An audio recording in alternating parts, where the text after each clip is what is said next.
Kembali di Kompas Siang, Saudara. Menteri Koordinator Bidang Pembangunan Manusia dan Kebudayaan Muhadjir Effendi meminta Badan Urusan Pengungsi PBB UNHCR segera mencari solusi terkait dengan gelombang kedatangan pengungsi Rohingya ke Indonesia. Indonesia tidak terikat terhadap Konvensi Pengungsi 1951 yang tidak memiliki kewajiban untuk menampung para pengungsi. Selama ini, Indonesia melihat gelombang kedatangan Rohingya sebagai isu kemanusiaan. Saat kunjungan kerja di Sidoarjo, Jawa Timur, Menko PMK juga memastikan pemerintah akan tetap memprioritaskan warga negaranya dan tidak akan memberikan hak konsesi kepada para pengungsi.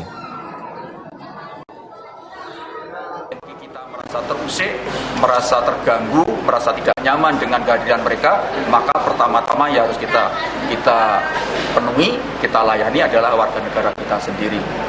Yang kedua, kita betul-betul hanya menggunakan atas dasar kemanusiaan, tidak atas dasar yang lain. Jadi kalau memang nanti pada akhirnya itu harus kita serahkan urusannya kepada UNHCR yang memang bertanggung jawab itu, ya harus segera kita lakukan. Dan sebaiknya pemerintah atau kita tidak akan beri konsesi apapun, termasuk resettlement. Tidak ada, kita akan misalnya menampung kemudian kita berikan tinggal di tempat tertentu, tidak ada.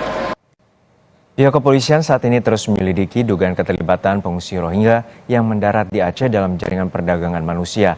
Lembaga UNHCR yang mengurusi masalah pengungsi menyatakan mendukung sepenuhnya polisi. Perwakilan UNHCR untuk Aceh menyebutkan tidak ada pengungsi dari negara lain yang kebal hukum. Bila ada dugaan di antara para pengungsi yang mendarat di Aceh secara masif saat ini melakukan tindak pidana perdagangan manusia, dirinya mendukung agar diproses secara hukum yang berlaku di Indonesia.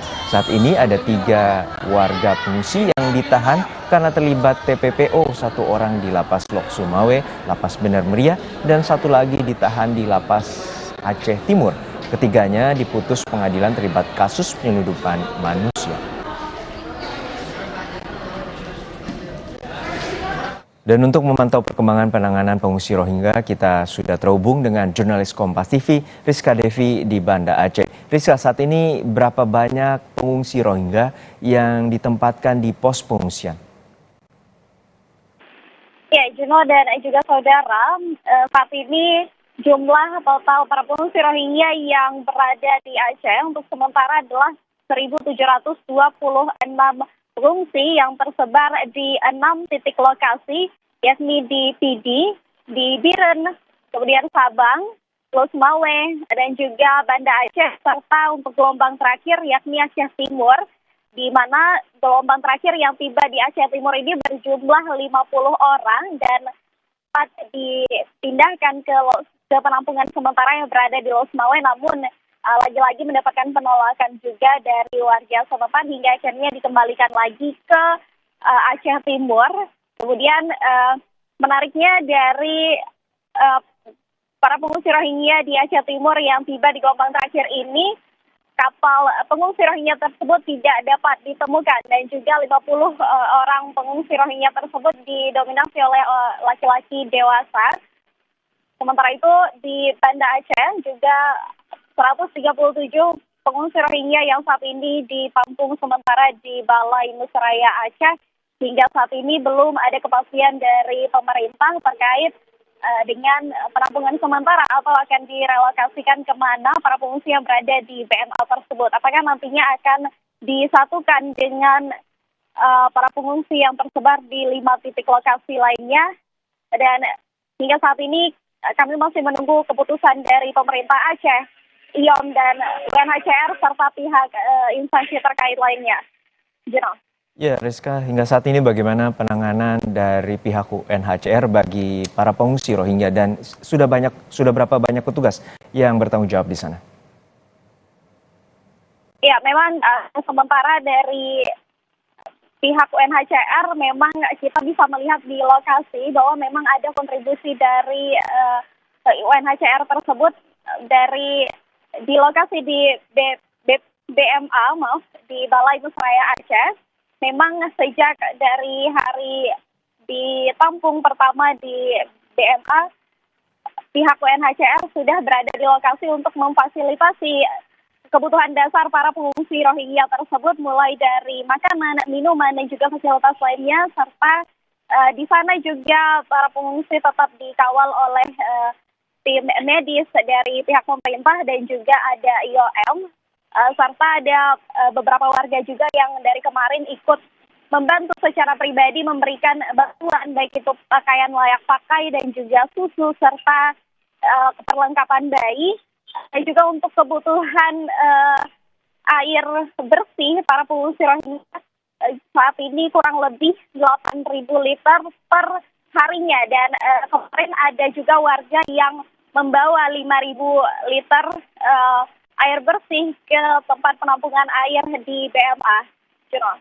Baik, terima kasih atas laporan lengkap Anda, rekan jurnalis Kompas TV Rizka Devi dari Banda Aceh, Aceh. Dan saudara, Kompas TV sempat mewawancari Tom Andrews, pelapor khusus PBB untuk situasi hak asasi di Myanmar.